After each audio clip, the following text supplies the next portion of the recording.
This is the fourth video on faith. Today we're using reason, complexities, and truth.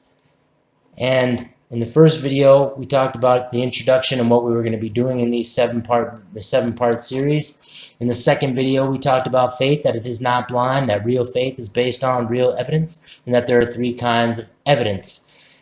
And in the third video, we talked about one of those types of evidence, which is documentative, or the Bible. In this video, which is the fourth video, we're talking about creation. And in the fifth video, we're going to be talking about testimonial evidence.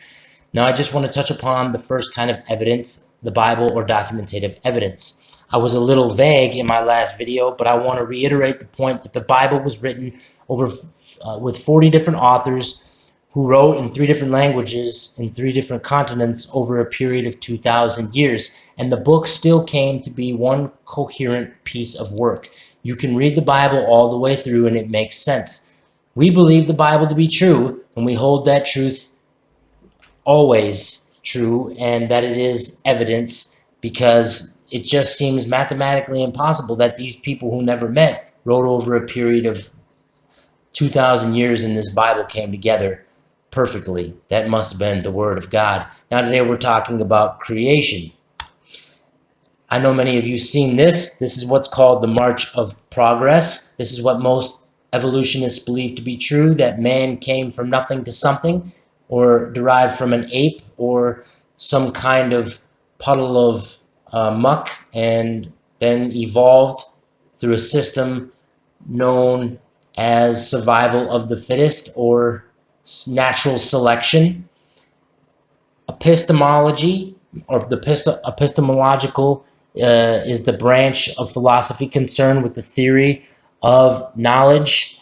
Epistemology is the study of the nature of knowledge, justification, and the rationality of belief. Well, why is that important? Well, we're talking about rationalizing.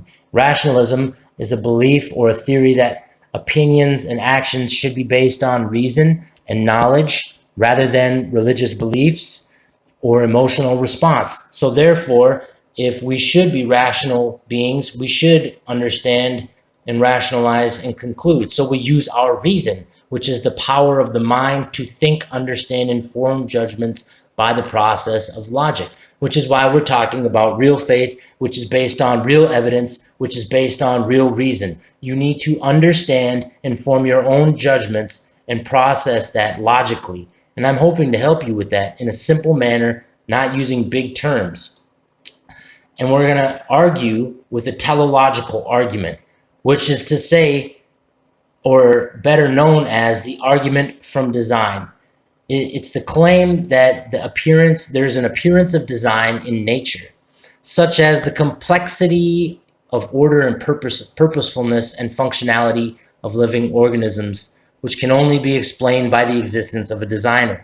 So let me explain this in a simple way. If you walk into a room and there is a rock, and next to that rock there is a watch, and you look around and there's no one there, you're not going to think that that watch just came to be.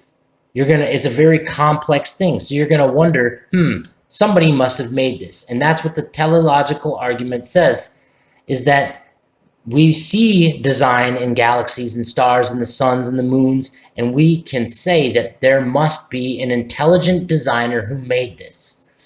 So what is the most complex object in the universe? Well, to answer this question, you must know everything. So we're not going to pretend we know everything, because we don't. We're not God. But we can say what we think is the most complex object in the universe, since we don't know all the objects in the universe. And the most complex object in the universe, which we know about, is the human brain. The brain is the most complex organ in the human body. It produces our every thought, action, memory, feeling, and experience of the world. This jelly-like mass of tissue, weighing in at around 1.4 kilograms, contains a staggering 100 billion nerve cells, or neurons. Sounds pretty complex. The human eye is a very complex thing, along with the brain. It's beautiful, and we use it to see. Gorgeous. Could not have just came from nothing into something over the period of 6.6 billion years. The human eye is capable of absorbing and instantaneously processing more than 10 million pieces of information per second. The muscles in the eye are 100 times stronger than they need to be to perform their function. Eyes are the second most complex organ after the brain.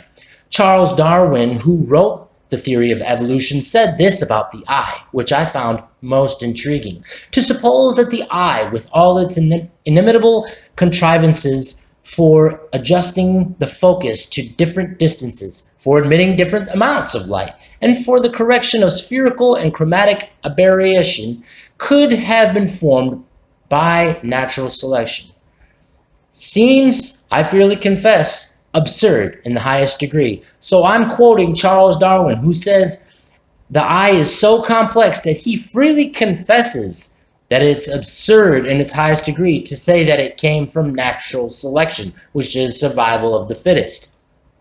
So what is truth? Well, the Bible tells us this: then you will know the truth, and the truth will set you free. So we should use our reason to understand the truth. We should reason. We should rationalize. So what is truth? Well, Jesus said to him, I am the way, the truth, and the life. No one comes to the Father except through me. The sun is the radiance of God's glory. It's talking about Jesus. And the exact representation of his being, sustaining all things by his power and word. Jesus sustains all things by his power. The world would not be. This is the teleological argument. This is a designed creation by a designed omnipotent God who created it with a design, with a function. We have a reason. We are not by chance. Atheism versus theism. Atheism is in a narrow sense, the position that there is no God, and theism, broadly defined, is that there is a God. But this is really an issue of the heart. So whether people want to use their rationalization and try to justify the reason that there is a God, that's something they have to deal with themselves. It's not necessarily an intellectual issue, but a heart issue. C.S. Lewis said this, and I'm going to leave you with this. Atheism turns out to be too simple. If the whole universe has no meaning, we should never have found out that it has no meaning. This is the 4th video on faith. Today we're using reason, complexities, and truth. And in the first video, we talked about the introduction and what we were going to be doing in these 7 parts.